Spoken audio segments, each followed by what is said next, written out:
Welcome to A Spot of Story with Danielle Grandinetti. Cozy up with your favorite beverage as we chat about sweet romance, thrilling suspense, and fascinating history. Perhaps you'll find your next read in one of these stories. On this episode of A Spot of Story, we're diving into the craft of storytelling with author Jill Kemerer. Jill is a Publishers Weekly bestselling author of heartwarming, emotional, small-town romance novels, often featuring cowboys. Nearly 1 million of her books have sold worldwide. Jill's essentials include coffee, caramels, a stack of books, and long walks outdoors. She resides in Ohio with her husband. They have 2 adult children. For more information, visit her website, jillkemerer.com. We're going to be talking today about Jill's book, Creating a Writing Life. Jill, I'm excited to have you here. Well, thank you for having me. I'm excited to be here. As soon as I saw the cover of your book, I was like, okay, I need to read this. And then when the opportunity to interview you came up, I was like doubly excited. I was excited too. Thank you. I really appreciate all you do to help, readers find books by authors like me. You're very welcome. And you're one of my favorite authors as a reader. So this is Oh, doubly exciting. gosh, you're just making my day here. You're welcome. Thank you. So your book, Creating a Writing Life, is encouragement and advice for authors and writers. Best-selling lists, fame, and financial rewards don't compromise your writing life. They're products of it. I love that description. This book will help you figure out the day-to-day decisions to help you achieve your writing dreams. Where and when do you write best? What equipment do you need? How do you handle envy, rejection, long droughts between writing contracts? Creating a Writing Life gives you the tools to manage every aspect of your career, including income expectations and how to handle success. Author Jill Kemerer has experienced all this and more in her writing career, and this book will launch you into yours. What are you waiting for? Let's get started creating your writing life. Would you like to add anything about the inspiration behind you writing this particular book?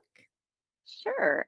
I had the idea for a book like this probably 5 or 6 years ago, but it was always just something that I thought, oh, well, maybe down the road I'll have time and I realized I never had time because you know how writing is. You Yes. always have that next exciting thing that comes up. And so about 4 years ago, I thought, what if I just started writing it here and there, like in between, just a little bit each day type of thing? So I came up with an outline and quickly wrote, a few thousand words. I don't remember how many. And then it just sat there. It sat for months. I didn't even touch it for months. And I'm like, wow, no, that's not going to work, you know? So I said, okay, I'm going to do this, but I'm going to have to do it in 30-minute increments. So I Mhm. ended up just writing the book in 30-minute increments over, several months. That was 3 years ago now. Okay. And so then I still had to keep kind of finding ways to fit it in. And I finally have it done.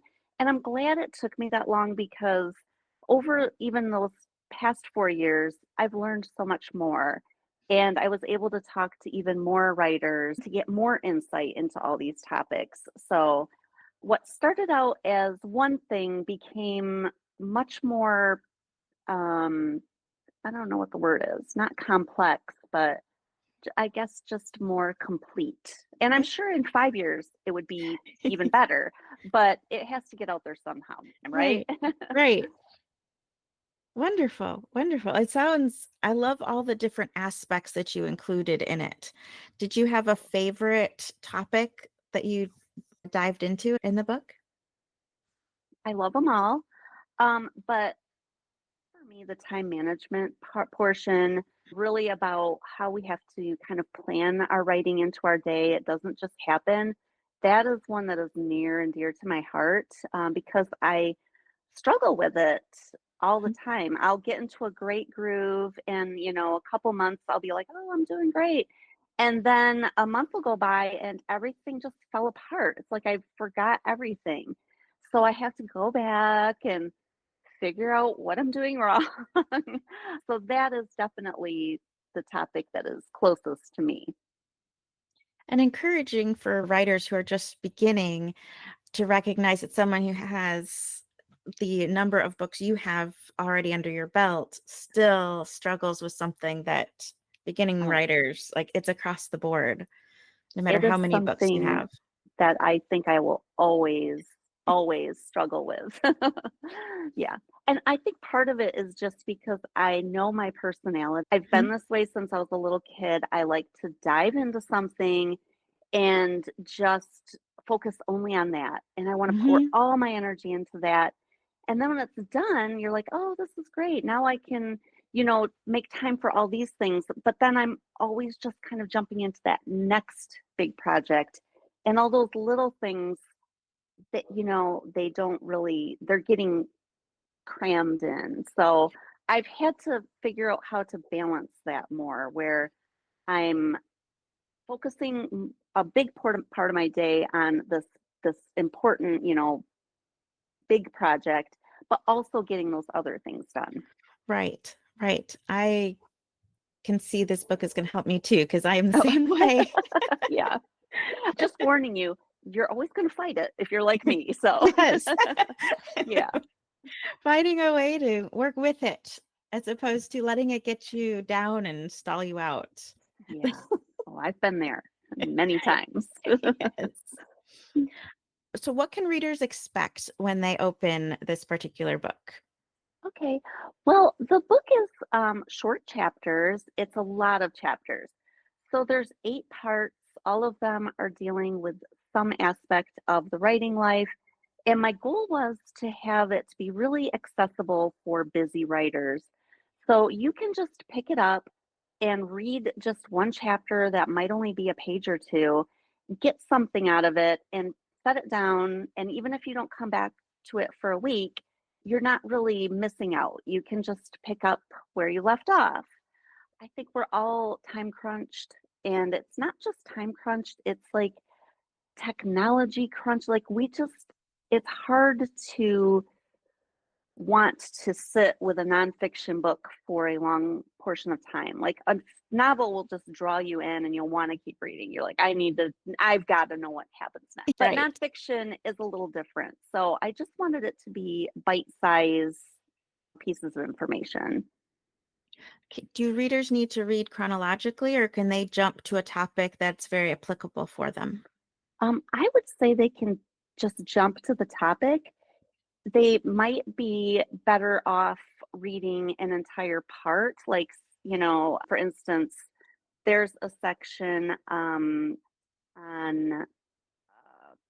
well, I don't even remember. Let me look. I've got the book here. Okay, so part 2 is your writing process, and that involves how to cultivate ideas, how to capture ideas, how to keep coming up with ideas. That might help if you're reading all of those together, but you don't have to. I mean, you can get something out of just one chapter. It's not you're not going to be missing anything if you skip around. Wonderful, wonderful. Because I know different writing craft books or different, have different aspects of how to make the best use of them. So Yeah. that helps. Yeah. It's not really I don't feel like I feel like there's a natural sequence to the layout, but I don't believe that it's like building on itself so that you have to master this part before you can skip to this part. That's not this type of book. Awesome, Yeah. awesome. What would your so of the main, you said there are 8 parts to Yeah. it? What are the 8 parts? Okay. Well, Sure. again, I have the book here, so I don't have to remember. Part 1 is your current writing life. This is really going into my past about my writing life before I was a published author, and then as I was a published author, how to evaluate your current writing life, what equipment you're going to need, the best time to write, all of that type of stuff. Then we get into part two, which is your writing process. And this is really about ideas. Are you a pantser? Are you a plotter? How does story come to you best, and how can you enhance that and work with that instead of trying to fit yourself into a mold that you're just never going to fit into, Mm. which, we often try to do as novelists. And then just also like evaluating your strengths and weaknesses. I think that's really important and gets easier as you get along in the journey. The third part is the hard times when nothing's going right, when you're getting rejections, when nothing's happening and you don't know why. All of that is in part three, the hard times. And then part four, that is things we don't talk about. And this I felt was really important because this is the information that you want, but you can never find just by doing a Google search. This is the stuff that you hear from other writers when you're at a writers group or you're at a retreat and you really want to know this information, but you don't know the best way to go about it. So these are things like the costs of being an aspiring writer, how much income do authors make, expectations, the financial side of writing. Those are all in that part. Also working with an agent. Those are, we talk about agents. Oh, which agent should I go with? Which agent should I? But we don't really talk about how you work with the agent. What does that look like? Right. And then the fifth part is your people, finding your peers, finding other writers. Also dealing with envy is in that one because that's part of your It's people, true. unfortunately. Sometimes your people skyrocket to success while you're just sitting there. And it's like you want them to be successful, but you also want you to be successful. Right, So right. that can be tough. Part six is thrive. How do we thrive as writers? Especially, this is more for seasoned authors. You've written several books. How do you maintain that joy of writing? How do you overcome some of these common writing problems that stall us out in a manuscript? The seventh part is finding your readers. And this is really about marketing and promotion and platform. It's not a long, don't worry, it's not long. You can get through that one quick. And then the final part is a successful writing life. This is really going into what success looks like for you. How are you going to celebrate it? How are you going to celebrate success along the way? Because success is finishing the first draft of a novel. Success is sending it off to a critique partner. It's sending it off to an editor. These are things that we don't always look at as success because we see that, oh, you hit a bestseller list or Yes, that's success, but that's not the only success. The success right. is also just in accomplishing these day-to-day things. So that is the book in a nutshell. That's wonderful. Oh, Would you thank you. say it is geared more toward aspiring writers with one or two books under their belt, or can it be used by authors who have multiple books? Because you'd I mentioned both in your descriptions. I feel like any author, no matter where they're at on their journey, can get something new out of this book. But I think aspiring writers will get the most out of this book, or even the authors who maybe they've published one or two books. Like you said, I think they're going to get the most because they've Mhm. probably been around the block the least amount of time. They haven't developed these relationships where they can find out this information from other writers. So I think they'll probably get the most out of this. But I've had multi-published authors say, "Oh, you made me think about like approaching a series in a different way," or something like that. So I think anyone can get something out of the Mhm. book. Wonderful. It's sometimes hearing that's why that author community part is so important because we can always see something from another perspective that puts something we've been doing for a while in a better light and actually can make us a better writer because we learned from somebody else. Oh, I agree. I would not be where I'm at without all of the just insights and encouragement from other writers. I've just learned so much from other writers. Yes. Yes, same. Very much, very much. With that in mind, what do you hope a reader will take away from this book?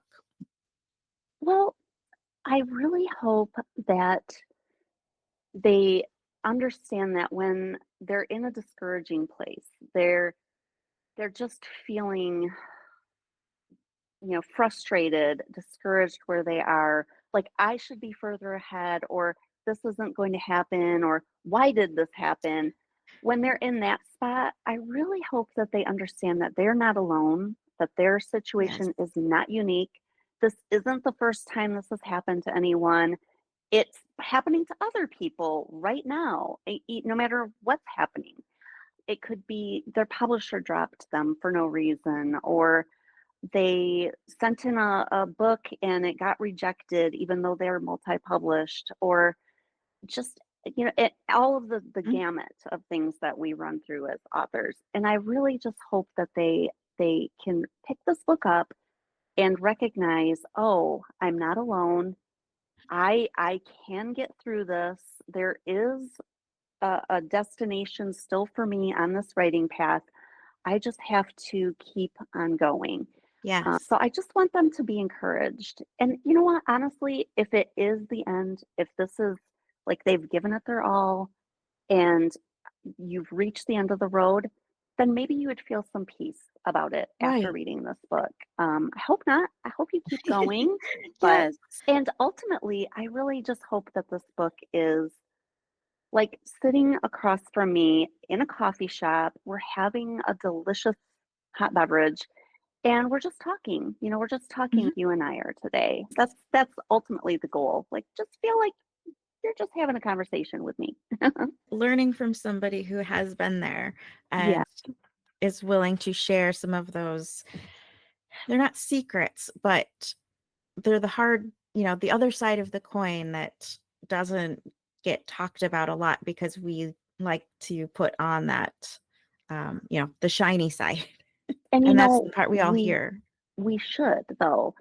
I mean, we are professionals and this is our business and it's our job. So if we're constantly airing you know, our insecurities and the problems that we're having, then that does affect how readers and other people see us. They are seeing us Exactly. less as successful, as less successful, and we don't want that the image to be putting across. So Exactly. So it's like this challenge of welcoming in aspiring authors and helping them see how you know, that their challenges aren't they're not isolated in those challenges, but also have that professional image of, you want to celebrate the successes and the new book and the new contract because that's the exciting part. And we don't want to dampen that either. So that's it's true. Yes, I very much, agree. very much. Is there one thing you would love to leave listeners with today? Oh, I guess if you're a writer, I just would hope that you would just keep on going on your journey. Don't worry what the journey looks like. It might be long. It might have a lot of winding roads. It might go straight up a mountain. You don't know, but it's worth taking. It really is. If you have those stories on your heart or whatever, it can be nonfiction, a novel, then just keep going with it. Don't worry about the results so much. The journey honestly is worth it. I love that. The journey is worth it. Very, very much. As an author, I can agree. Yeah, Very much. exactly. Well, thank you, Jill, for joining me today and talking about your new nonfiction book, The Creating a Writing Life. Again, I love the title because it really is, it's all encompassing, creating the life of that we want to have as authors. Oh, well, thank you so much for having me. I really appreciate this. You're very, very welcome. Listeners, thanks for tuning in as we explore the craft of storytelling. You can find additional resources and show notes on the episode page, and be sure to check there for a link of where to find Jill and her books online.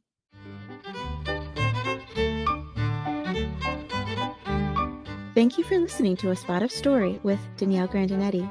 We hope you enjoyed today's conversation. Let us know by leaving a comment below, and be sure to subscribe so you don't miss an episode.